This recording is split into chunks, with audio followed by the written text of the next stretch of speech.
ሰላም ጤና ይስጥልን ተመልካቾቻችን። ዛሬ በኢትዮጵያ ሀገራችን የግል ሚዲያ ገጽታዎችን ቀይሮ ራዕዩን የቀየረውን ሰው ማጣቷን ኢቢኤስ ቴሌቪዥን ገልጻለች። የኢቢኤስ ቴሌቪዥን መስራችና ዋና ስራ አስፈጻሚ አማን ፍስሐ ጽዮን ዛሬ ባደረበት ህመም ምክንያት ሕክምና እየተደረገለት ከቆየ በኋላ ከዚህ ዓለም በሞት እንደተለየ ገልጸዋል። ስለ አማን ትንሽ እንበላችሁ። አማን ከንግድ ባለሙያ በላይ ነበር። የመድረኮች ግንበኛ ነበር። የኢትዮጵያ ታሪኮች በሙያዊነት በክብርና በዓለም አቀፍ ደረጃ መነገር እንዳለባቸው ያምን ነበር። በሱ አመራር ኢቢኤስ በአገሪቱ ውስጥ ካሉት ከፍተኛ ተደማጭነት ካላቸው የግል ሚዲያ ተቋማት አንዱ ሆነ። በአገር ውስጥም ሆነ በውጭ ሀገር በሚሊዮን የሚቆጠሩ ኢትዮጵያውያንን አገናኘ። ይህ የሚዲያ ስራ አስፈጻሚ ማጣት ብቻ አይደለም። ይህ የአቅኝነትን ማጣት ነው። ግንበኛ፣ በኢትዮጵያ ታሪኮች የሚያምን። ኢቢኤስ ቴሌቪዥን መሞቱን በታላቅ ሐዘን አስታውቋል። እሱ እጅግ የላቀ ራዕይ ያለው ሰው እንደሆነ ገልጾታል። በኢትዮጵያ የሚዲያ እድገትና በኢቢኤስ ስኬት ውስጥ የማይተካ ሚና የተጫወተ እና እነዚህን ቃላት በማጋነን አይገልጹትም። በኢትዮጵያ ውስጥ ስለ ግል ሚዲያ ስንናገር ስለ ድፍረት እንናገራለን፣ ስለ ፈጠራ እንናገራለን። ሁልጊዜ ቀላል ባልሆኑ ጊዜያት ስለ ጽናት እንናገራለን። አማን ፍስሐ ጽዮን በዚያ ለውጥ መሃል ላይ ነበር። የቴሌቪዥን ጣቢያ ብቻ አልፈጠረም፣ መድረክንም ፈጥሯል። የኢትዮጵያ ድምጾች የሚሰሙበትን መድረክ፣ ባህል፣ መዝናኛ፣ ዜናና ውይይት አብረው ሊኖሩ የሚችሉበትን መድረክ ፈጥሯል። በሀገር ውስጥና በዲያስፖራ የሚኖሩ ኢትዮጵያውያንን የሚያገናኝ መድረክን ፈጥሯል።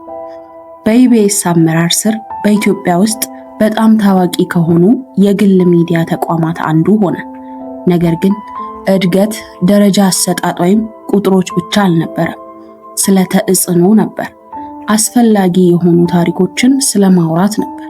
በትውልዶች በክልሎችና በማህበረሰቦች መካከል ድልድይ ስለመገንባት ነበር።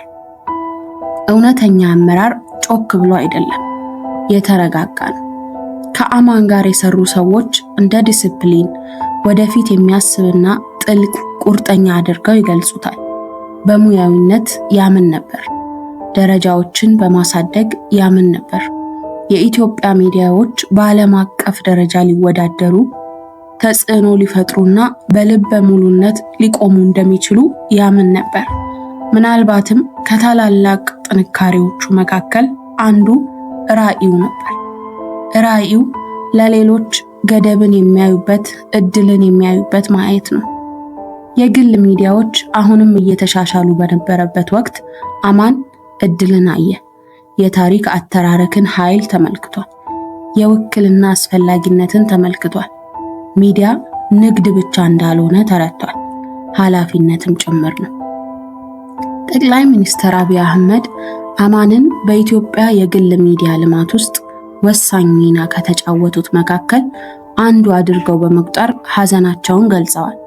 ጠቅላይ ሚኒስትሩ በመልእክታቸው ላይ እንዳሉት ኢትዮጵያ በአስቸጋሪ ጊዜያት ውስጥ ስታልፍ አማን ከእርሱ የሚጠበቀውን አድርጓል ብለዋል። ያ አረፍተ ነገር ክብደት አለው።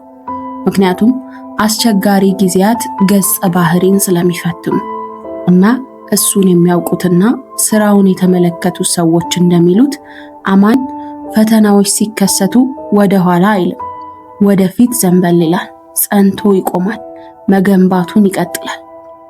ከእያንዳንዱ ተቋም ጀርባ እንቅልፍን፣ ምቾትን እና አንዳንድ ጊዜ የግል ጊዜዎችን የሚሰዋ ሰው አለ። ከራሳቸው የሚበልጥ ነገር ለማድረግ አማን ፍስሐ ጽዮን እንዲህ አይነት ገንቢ ሰው ነበር። ለቤተሰቦቹ ይህ ጥልቅ የግል ኪሳራ ነው። አባት፣ ዘመድ፣ የሚወዱት ሰው። ለኢቢኤስ ቴሌቪዥን ሰራተኞች ይህ የመሪና የአማካሪ ማጣት ነው። ለኢትዮጵያ ይህ ኢንዱስትሪን ለመቅረጽ የረዳ ሚዲያ አቅኚ ማጣት ነው። ነገር ግን በኪሳራ ውስጥ እንኳን ቀጣይነት አለ። ኢቢኤስ እንደገለጸው የሱ ሞት ከባድ ኪሳራን የሚያመለክት ቢሆንም የአማን ፍስሐ ጽዮን ራዕይ ይቀጥላል። እናም ያ ምናልባት በጣም ኃይለኛው ክብር ነው።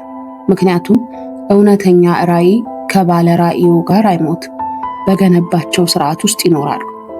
ከካሜራዎቹና ስርጭቶቹ ጀርባ በብቃት፣ በጽናት፣ በኃላፊነት የሚያምን መሪ ነበር።